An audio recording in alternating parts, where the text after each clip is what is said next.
La pièce tourbillonnait autour de moi, étouffante.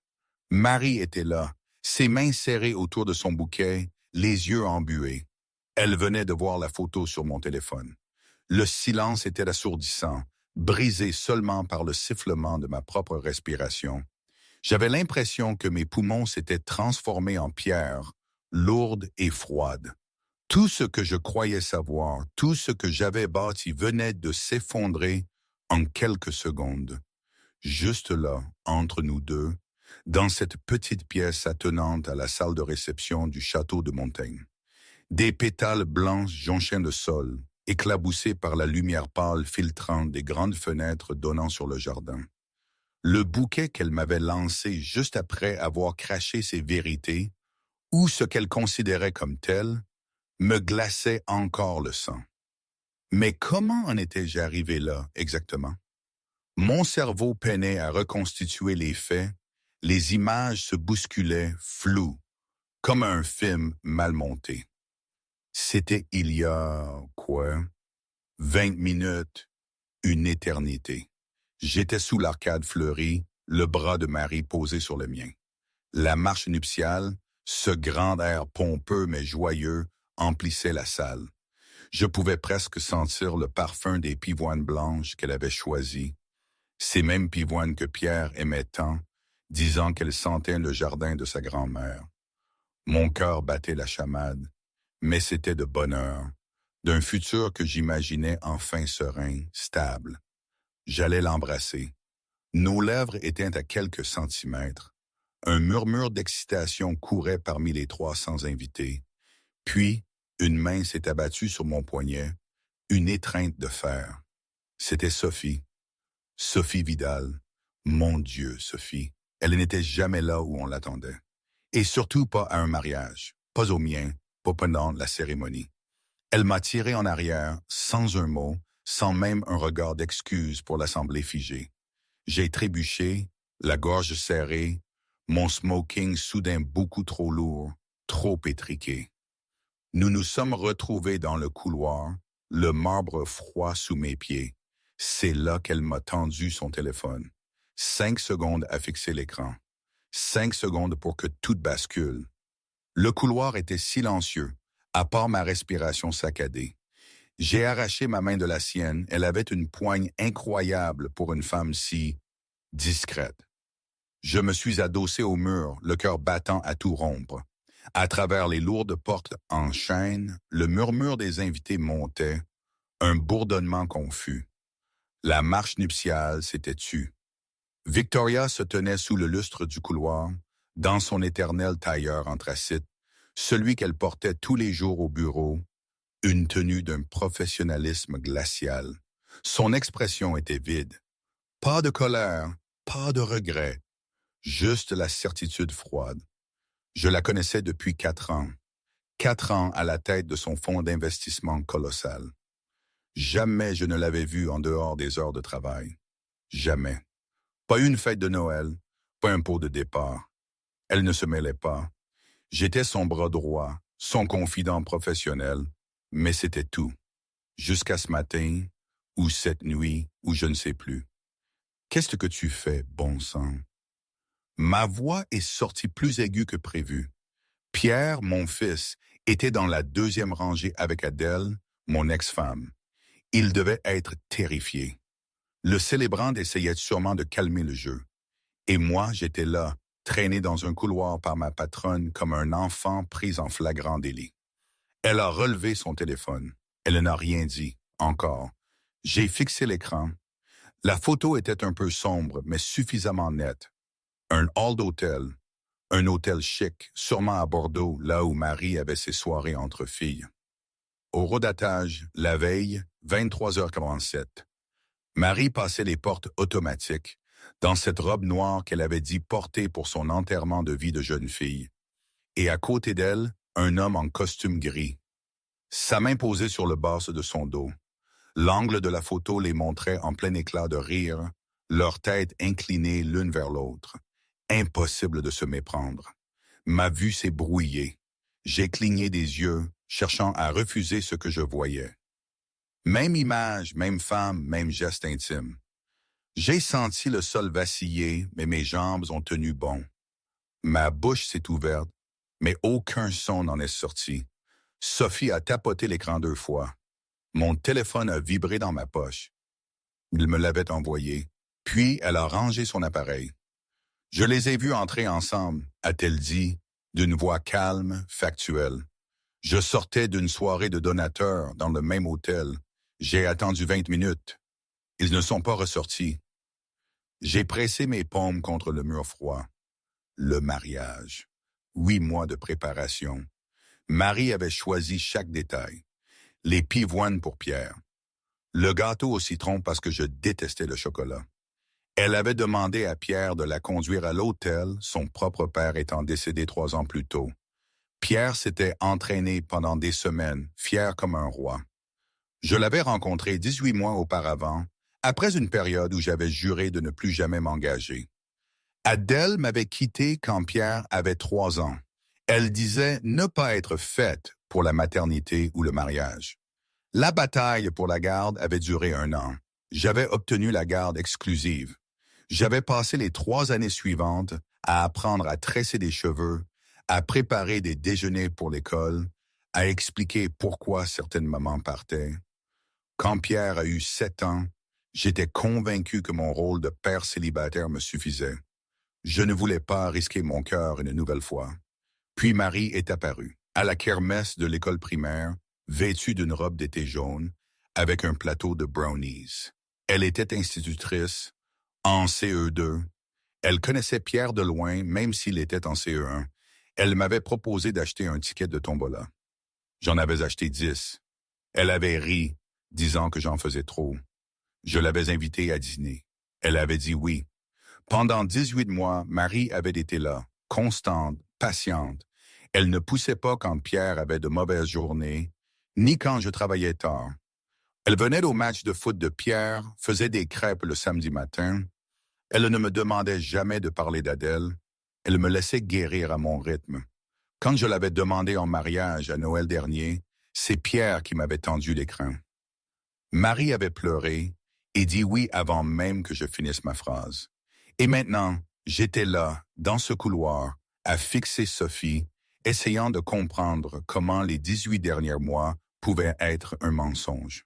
Sophie m'observait, immobile. Elle n'était pas le genre à offrir du réconfort. Elle dirigeait un empire, virait sans hésiter. Elle avait la réputation d'être impitoyable en réunion et invisible partout ailleurs. Je la respectais justement pour cela. Elle maintenait les distances. Jamais elle ne me posait de questions sur ma vie personnelle. Jamais elle ne partageait la sienne. « Pourquoi es-tu là ?» J'ai enfin demandé, ma voix sonnant creuse. Sa mâchoire s'est contractée. Pour la première fois, quelque chose a traversé son visage. Une hésitation peut-être, ou un regret fugace. Elle a redressé les épaules et a croisé mon regard. Parce que tu mérites mieux que d'entrer dans un mariage bâti sur des mensonges. Pas de drame, pas d'émotion, juste la vérité, assénée comme une clause contractuelle. J'ai relâché une respiration que j'ignorais retenir. Mes mains tremblaient. J'avais embrassé Marie la veille au soir. Elle sentait le vin et le parfum. Elle avait dit que les filles avaient passé un super moment. Elle avait dit qu'elle avait hâte de m'épouser le lendemain. Elle m'avait embrassé sur le front et était montée se coucher. J'étais resté tard à emballer un cadeau pour elle, un bracelet avec la pierre de naissance de Pierre. J'allais le lui offrir après la cérémonie. Les portes de la salle se sont entr'ouvertes. Benoît, mon témoin, a passé la tête. Son visage était tendu, confus. Il a jeté un coup d'œil à Marie, puis à Sophie, puis de nouveau à moi. « Tout le monde se demande ce qui se passe, » a-t-il dit avec prudence. « Marie te demande. » Je n'ai pas répondu. Je ne pouvais pas. Benoît a baissé les yeux et a refermé la porte. Les voix à l'intérieur ont gonflé. J'ai reconnu le ton aigu de ma mère. Elle était venue de la course pour ça. Elle m'avait dit 1 semaine plus tôt combien elle était fière que je donne à Pierre une vraie famille à nouveau. Sophie a fait un pas vers moi. Sa voix était basse. « Tu peux retourner là-bas et finir la cérémonie si tu veux. » Je ne t'arrêterai pas. mais tu passeras le reste de ta vie à te demander si j'avais raison. Ou tu peux partir maintenant et gérer les conséquences. Dans les deux cas, tu dois choisir. Je l'ai regardé. Vraiment. Il y avait quelque chose dans son expression que je n'avais jamais vu. Pas de pitié, pas de satisfaction, quelque chose de plus proche de la douleur. Comme si elle comprenait précisément ce que ce moment me coûtait. Comme si elle avait elle-même été dans un couloir similaire un jour et fait un choix irrévocable. J'ai pensé à Pierre dans cette salle de salle, déjà trop familier avec la déception. Il m'avait demandé la semaine dernière si Marie allait partir comme maman. Je lui avais promis que non. J'avais promis que cette fois-ci serait différente, que Marie nous aimait tous les deux, que nous allions être une vraie famille. J'ai fermé les yeux. Deux choix. Retourner là-bas, sourire à 300 personnes et épouser une femme qui avait peut-être passé la nuit d'avant dans la chambre d'un autre homme. Ignorer la photo, me convaincre qu'il y avait une explication, faire semblant que tout allait bien, ou affronter la vérité, admettre que je m'étais trompé une fois de plus, admettre que j'avais échoué à protéger Pierre d'une autre promesse brisée. J'ai rouvert les yeux. Sophie me regardait toujours, attendant. Sans juger, juste attendant. J'ai sorti mon téléphone de ma poche et j'ai regardé la photo qu'elle m'avait envoyée. L'horodatage brillait sur l'écran. 23h47. J'ai rangé mon téléphone. J'ai redressé mon nœud papillon et j'ai pris une grande inspiration. Je retourne. Ai-je dit doucement. Je devais l'entendre d'elle, je devais la regarder dans les yeux. L'expression de Sophie n'a pas changé, mais sa posture s'est raidie. Elle a hoché la tête une fois et s'est écartée. J'ai passé devant elle, vers les portes de la salle. Ma main a touché la poignée en laiton. J'ai entendu le quatuor à cordes recommencer à jouer à l'intérieur, tentant de combler le silence gênant. Je pouvais imaginer Marie debout à l'autel dans sa robe blanche, probablement confuse et blessée, attendant que je revienne et que j'explique. J'ai poussé la porte et je suis entré. 300 visages se sont tournés vers moi. Le quatuor à cordes a hésité en pleine note. Quelqu'un a toussé. Le son a résonné sous la voûte. Marie était figée à l'autel, son voile relevé. Ses yeux étaient grands et humides. Elle a semblé soulagée, puis confuse, puis quelque chose de plus proche de la peur. J'ai avancé dans l'allée. Chaque pas était mécanique. Ma mère m'a tendu la main depuis son siège, mais je ne l'ai pas regardé. Pierre était assis parfaitement immobile dans la deuxième rangée, ses petites mains agrippant le bord du banc. Adèle était à côté de lui dans une robe bleu marine, la bouche pincée. Elle n'avait jamais vraiment aimé Marie. Elle m'avait dit il y a 6 mois que cette relation semblait trop facile, trop parfaite. J'avais mis ça sur le compte de la jalousie. Le célébrant, un homme rond d'une 60aine d'années aux yeux bienveillants, a éclairci sa gorge et a souri faiblement. Il a fait un geste vers Marie comme pour dire que tout allait bien maintenant. Juste une petite interruption. Rien d'inquiétant. Je me suis arrêté à 1 mètre de l'autel. Marie a fait un demi-pas vers moi, mais s'est arrêtée en voyant mon visage. « Julien, qu'est-ce qui s'est passé? » Sa voix était douce, tremblante. Elle a tendu la main vers la mienne, mais je l'ai retirée. Le mouvement était infime, mais tout le monde l'a vu. Un frisson de murmure s'est répandu. Le sourire de Marie s'est craquelé. Elle a jeté un coup d'œil au célébrant, puis de nouveau à moi. « On peut parler? » Je me suis entendu dire. Ma voix semblait lointaine, comme si elle appartenait à quelqu'un d'autre. L'expression de Marie est passée de la confusion à l'alarme. Elle a hoché la tête rapidement et a regardé le célébrant. « Donnez-nous juste un instant, » a-t-elle dit joyeusement. Trop joyeusement. Elle m'a pris le bras et a essayé de me diriger vers la porte latérale près de l'autel. Je n'ai pas bougé. J'ai regardé par-dessus son épaule les rangées de pivoines, blanches et parfaites. Pierre avait aidé à les arranger la veille. Il avait été si attentif à ne pas plier les pétales. Je me suis tourné et j'ai redescendu l'allée, non pas vers les portes principales, mais vers la petite salle d'attente sur le côté de la salle de bal. Marie a suivi. Ses talons claquaient sur le marbre. Les murmures se sont intensifiés. Le téléphone de quelqu'un a vibré. J'ai poussé la porte de la salle et je l'ai tenu pour Marie. Elle est entrée et j'ai refermé derrière nous. La pièce était petite. 2 fauteuils, une bibliothèque, une fenêtre donnant sur le jardin. Marie s'est tournée pour me faire face, ses mains tordues à la taille. Elle tenait toujours son bouquet. Rose blanche et gypsophile. Elle avait passé 2 heures la veille à s'assurer que chaque tige était parfaite. Je l'ai regardée, essayant de retrouver la femme que je pensais connaître. La femme qui faisait rire Pierre. La femme qui pliait mes chemises comme j'aimais. La femme qui m'embrassait pour me souhaiter bonne nuit et promettait de m'aimer pour toujours. Qu'est-ce qui se passe? La voix de Marie s'est brisée. Elle a posé son bouquet sur le fauteuil et s'est approchée. J'ai plongé la main dans ma poche et j'ai sorti mon téléphone.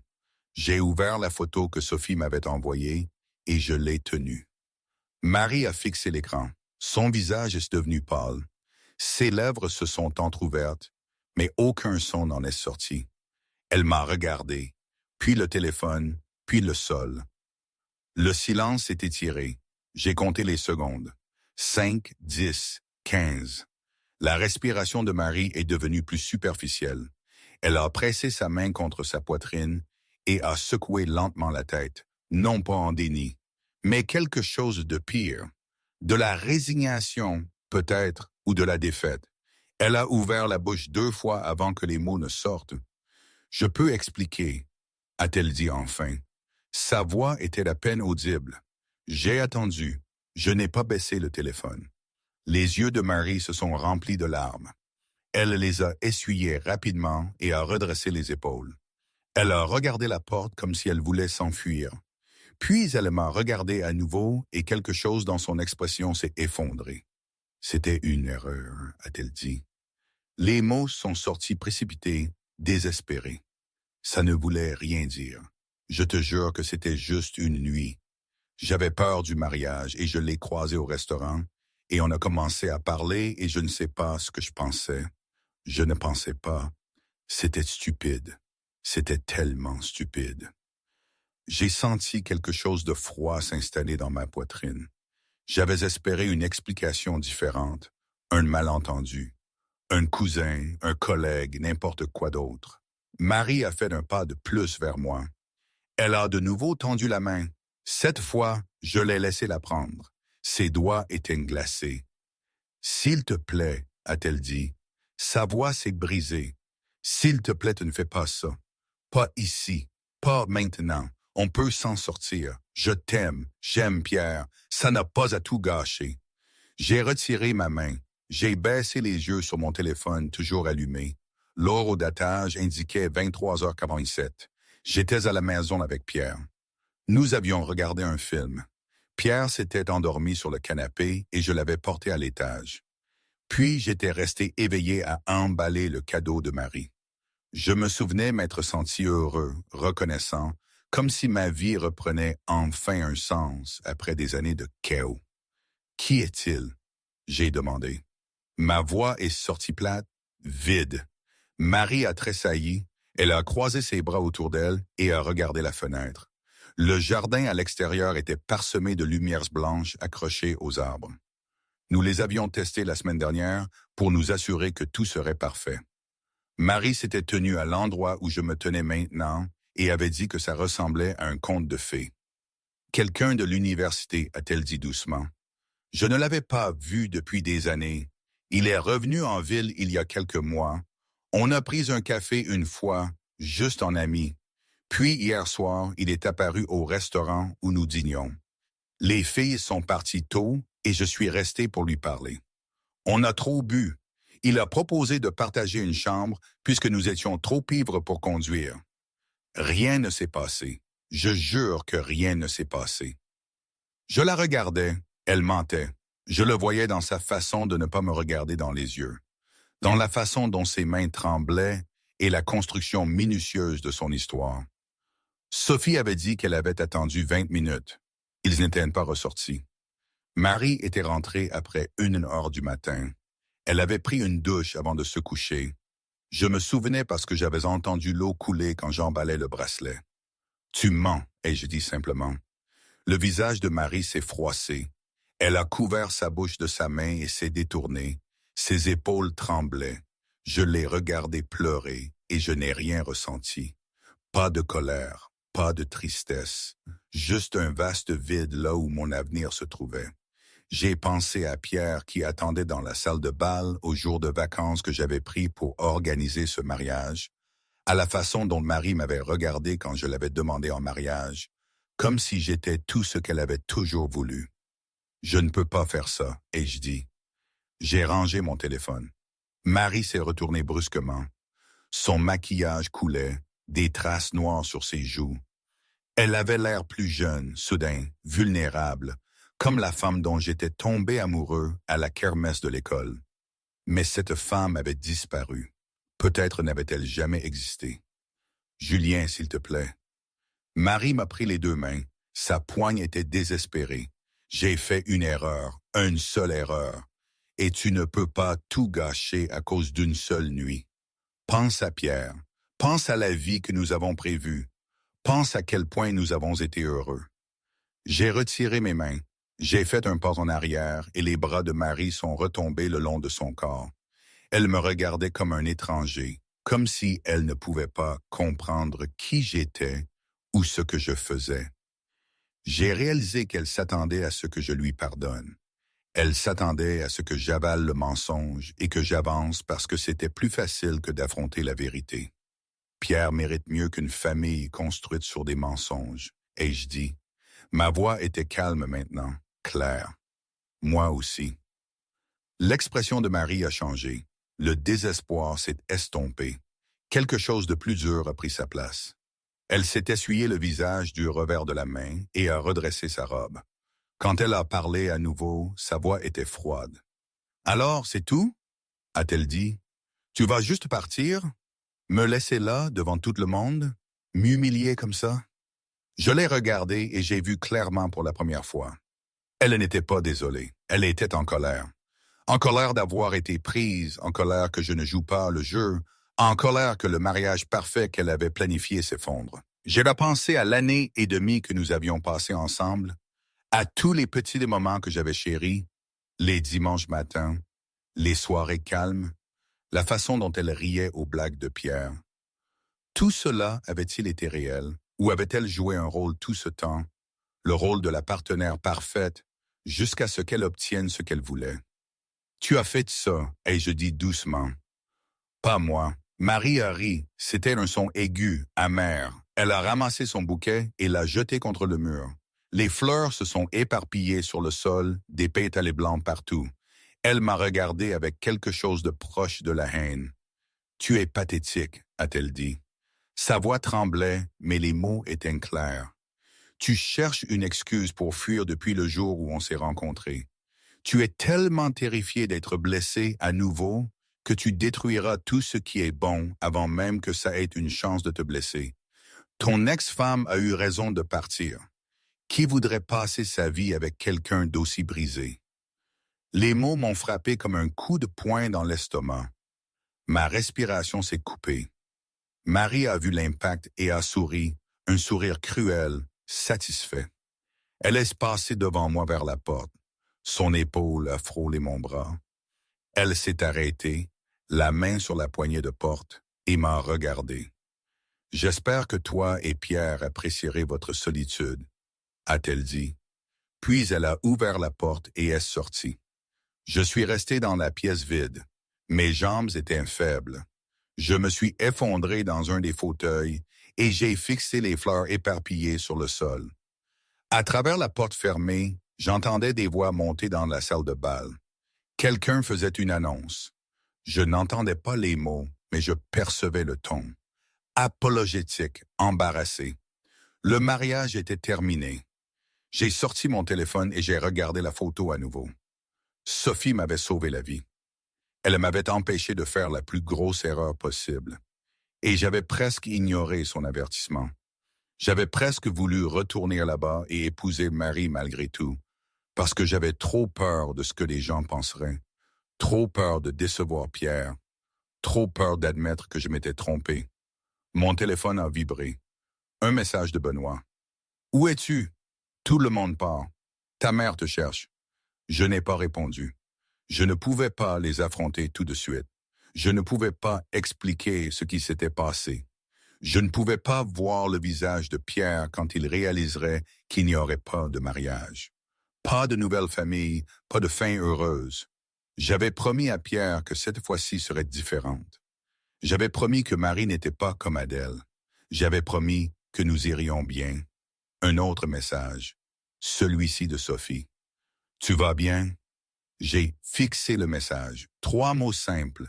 Pas de jugement, pas de pitié, juste de l'inquiétude. J'ai tapé une réponse. Non. La réponse est venue immédiatement. Où es-tu? Je lui ai donné le nom d'un bar à 6 pâtés de maison de chez moi. Calme, sombre, le genre d'endroit où personne ne pose de questions. Je suis monté à l'étage pour voir Pierre. Mon fils était allongé dans son lit, entièrement habillé, fixant le plafond. Je me suis assis sur le bord du matelas. Je sors un peu, ai-je dit doucement. Tu vas bien? Pierre s'est tourné pour me faire face. Ses yeux étaient secs mais fatigués. Il semblait plus vieux qu'il ne devrait l'être. Tu es triste? A demandé Pierre. J'ai pensé à mentir, à dire que j'allais bien, à le protéger du poids des émotions d'adulte. Mais Pierre avait déjà vu trop de malhonnêteté aujourd'hui. Il méritait la vérité. Oui, ai-je dit, je suis triste. Pierre a hoché la tête comme s'il comprenait. Il a tendu la main et a pris la mienne. Ses doigts étaient petits et chauds. C'est normal d'être triste, papa, a dit Pierre. Sa voix était posée, comme s'il répétait de quelque chose que je lui avais dit un jour. On ne peut pas être toujours heureux. J'ai senti quelque chose craquer dans ma poitrine. J'ai serré la main de Pierre et j'ai hoché la tête. Pierre a lâché ma main et s'est retourné, tirant sa couverture jusqu'au menton. Je me suis levé et j'ai éteint la lumière. Je me suis arrêté dans l'encadrement de la porte. Je t'aime, mon grand, ai-je dit. Je t'aime aussi, a marmonné Pierre, déjà à moitié endormi. J'ai changé mon smoking pour un jean et un pull. J'ai marché les 6 pâtés de maison jusqu'au bar. L'air nocturne était froid, ma respiration formait des nuages. Les rues étaient principalement vides. Quelques voitures passaient. Un chien aboyait quelque part au loin. J'ai gardé les mains dans mes poches, essayant de ne penser à rien du tout. Sophie était déjà là quand je suis arrivé. Elle était assise dans une banquette dans le coin du fond, portant toujours le tailleur anthracite du mariage. Elle avait un verre de whisky devant elle, à moitié vide. Je me suis glissé sur le siège en face d'elle et j'ai commandé la même chose. Le barman l'a apporté sans commentaire. Nous sommes restés en silence 1 minute. 2. Sophie a bu une gorgée de son verre et m'a regardé. « Comment va Pierre? » a-t-elle demandé. « Mieux que moi, ai-je dit. » J'ai essayé de sourire, mais ça me semblait faux. Sophie n'a pas souri en retour. Elle m'a juste regardé avec cette même expression impassible qu'elle utilisait en réunion. Calme, concentrée, présente. « Tu as fait la bonne chose, a-t-elle dit. J'ai ri, un rire amer. J'ai bu une gorgée et j'ai senti le whisky me brûler la gorge. Je voulais que ça fasse mal. Je voulais quelque chose de physique sur quoi me concentrer au lieu du vide qui se répandait dans ma poitrine. Vraiment? Ai-je demandé. Parce que ça ne semble pas juste. J'ai l'impression de n'avoir fait qu'exploser toute ma vie devant tout le monde. Pierre s'est entraîné pendant des semaines à accompagner Marie jusqu'à l'hôtel. J'ai passé 18 mois à construire quelque chose que je croyais réel. Et maintenant, tout est parti. Tout. Parce que j'ai encore fait confiance à la mauvaise personne. Sophie a posé son verre avec soin. Elle s'est penchée légèrement en avant, ses yeux fixés sur les miens. « Tu n'as pas fait exploser ta vie, a-t-elle dit.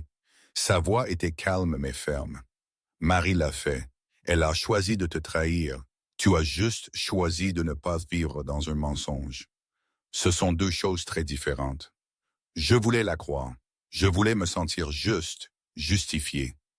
Au lieu de cela, je me sentais juste fatigué, vidé, comme si j'avais couru un marathon pour me retrouver au point de départ, seul, à élever Pierre seul, à me demander ce qui n'allait pas chez moi pour que les gens partent. Adèle avait raison, et je dis, les mots m'ont échappé avant que je puisse les arrêter. Je suis brisé. Je ne sais pas comment choisir la bonne personne. Je ne sais pas comment faire en sorte que ça marche. Peut-être que je ne suis pas censé le faire. L'expression de Sophie a changé. Quelque chose de dur et protecteur est brillé dans ses yeux. Elle a traversé la table et a pris ma main. Le geste était si inattendu que je me suis figé. Sophie ne touchait jamais personne. Je l'avais vue naviguer dans d'innombrables dîners d'affaires et galas de charité sans même serrer la main si elle pouvait l'éviter. Mais maintenant, sa main couvrait la mienne. Chaude, solide, réelle. Tu n'es pas brisé, a-t-elle dit. Chaque mot était délibéré, puissant, comme si elle donnait un ordre. Tu es prudent, il y a une différence. Et tu as tout à fait le droit d'être prudent après ce que tu as traversé. Adèle t'a laissé avec un enfant de 3 ans. Marie t'a menti la veille de ton mariage. Aucune de ces choses ne s'est produite à cause d'un défaut en toi. Elles se sont produites parce que les gens sont égoïstes et faibles et parfois ils blessent ceux qui les aiment le plus. J'ai fixé nos mains jointes. Ses doigts étaient longs et élégants. Pas de bague, pas de vernis à ongles, juste pratique et fort, comme tout le reste chez elle. J'ai levé les yeux vers son visage et j'ai vu quelque chose que je n'avais jamais vu auparavant. De la vulnérabilité, comme si elle avait baissé sa garde juste un instant et que je voyais la personne derrière le masque de PDG. Tu trouveras quelqu'un qui t'aimera vraiment, a dit Sophie. Sa voix était plus douce maintenant, presque tendre. Quelqu'un qui verra à quel point tu es bon, à quel point tu essayes, quelqu'un qui ne... Elle s'est arrêtée. Ses yeux se sont légèrement écarquillés comme si elle venait de réaliser ce qu'elle était sur le point de dire. Elle a retiré sa main et a pris son verre, et bu une longue gorgée et détourné le regard. Quelqu'un qui ne ferait jamais quoi? Ai-je demandé. Mon cœur battait plus vite. Je n'étais pas sûr de savoir pourquoi. Sophie a posé son verre et a de nouveau croisé mon regard. La vulnérabilité avait disparu. Le masque était de retour. Mais quelque chose en dessous était différent maintenant. Quelque chose s'était déplacé qui ne pouvait plus être déplacé. Ne le gâcherai jamais, a-t-elle dit enfin. Mais ce n'était pas ce qu'elle avait été sur le point de dire. Je le savais. Elle le savait. Il était évident pour nous deux que ces mots n'étaient qu'une couverture. Nous sommes restés en silence. Le bar bourdonnait autour de nous. Conversation calme, verre qui tintait. Quelqu'un a ri à l'autre bout de la pièce. J'ai regardé Sophie et je l'ai vraiment vue pour la première fois. Pas ma patronne, pas la PDG milliardaire qui terrorisait les cadres peu performants. Juste une femme assise en face de moi dans un bar faiblement éclairé, buvant du whisky et essayant très fort de ne pas dire quelque chose qu'elle ne pourrait pas reprendre. Sophie, ai-je commencé, je ne savais pas comment finir. Elle a secoué la tête une fois, nette, définitive. Ne dis rien, a-t-elle dit, sans colère, juste prudente. Pas ce soir. J'ai hoché la tête. J'ai compris. Ce soir était trop brut, trop compliqué, trop lourd. Mais quelque chose s'était ouvert entre nous. Une porte dont aucun de nous n'avait soupçonné l'existence. Et maintenant qu'elle était ouverte, je n'étais pas sûr que l'un de nous puisse la refermer. Nous avons fini nos verres en silence. Sophie a payé malgré ma protestation. Nous sommes sortis dans la nuit froide ensemble. Elle m'a proposé de me ramener, mais j'ai dit que je voulais marcher. Elle a hoché la tête et est montée dans sa voiture. Avant de partir, elle a baissé la vitre et m'a regardé. « Ça va aller, Julien », a-t-elle dit.